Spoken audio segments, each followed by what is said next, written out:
తక్కువ నూనెతో మనం ఈ సర్వపిండి అనేది తయారు చేసుకోవచ్చు.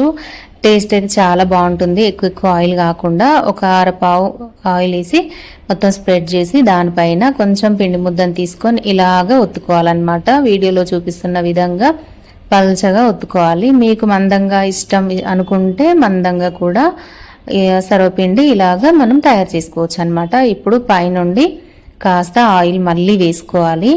మొత్తానికి ఒక పావు పడుతుందండి ఒక గిన్నెకి సర్వపిండికి మంచిగా టేస్ట్గా ఉండాలంటే. ఇంకా కొంతమంది అయితే ఆయిల్ అనేది సర్వపిండి ఉంటుంది కదా దానిపైన నిండా మునిగేలా కూడా పోస్తారు. అప్పుడు ఎర్రగా గారప్పల్లా కాలుతాయి.